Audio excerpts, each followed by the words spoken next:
want to talk to you. You spoke with Elon Musk and you said he was sleep deprived, pretty loopy. Talk to us about this boring company that's digging holes that he's on about. So I saw him the same day that he had met with Donald Trump as part of that strategy and policy forum that became so controversial. And my read was that he seemed sort of relieved to have made it through the week. There had been a lot of criticism of him and some of the other CEOs.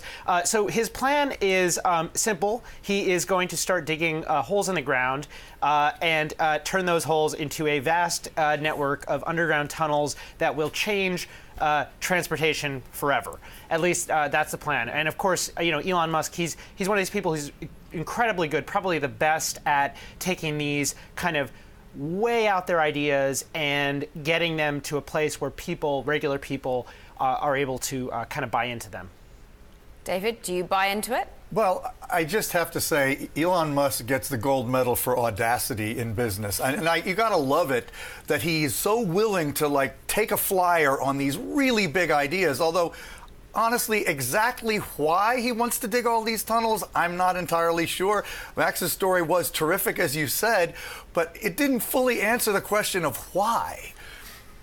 So I can pick that up as best I can anyway. I mean, so as people maybe know, he's been talking about this plan to create this high-speed rail system called a Hyperloop.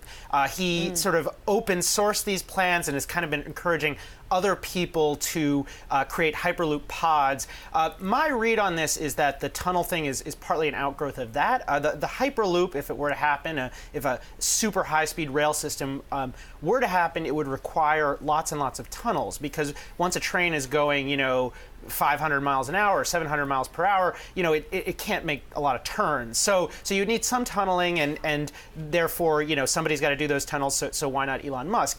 I think another reason for why is there's an opportunity with respect to just general sort of lack of innovation in construction and in tunneling.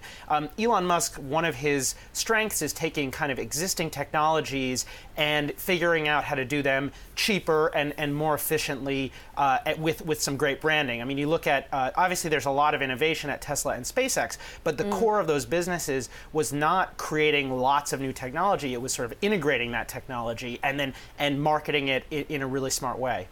But Max, if I could ask you, of course, there's possibly a lot of reason why we might want more tunnels. I love that. I mean, if we do have an infrastructure boom because of President Trump, maybe. The Hyperloop's fascinating idea, which interestingly, Musk up till now hasn't really personally committed to. It's been developed by others. But what is it that he's going to be able to do differently with tunneling? I mean, he's buying an old traditional tunneling machine based on your story. Where's the innovation going to come, do you think?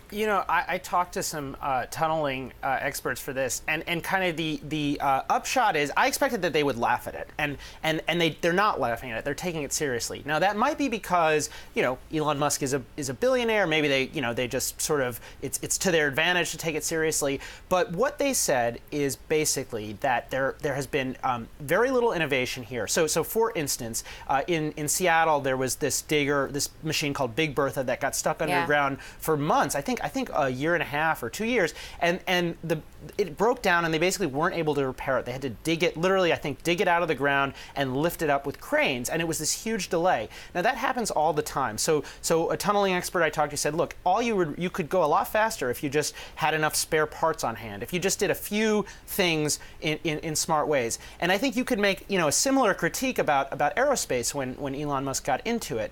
Now, of course, the other thing I think that we obviously can't ignore is that we are at a moment in the sort of political climate where infrastructure investment has suddenly gotten more palatable, and I think he's also seizing that opportunity, obviously.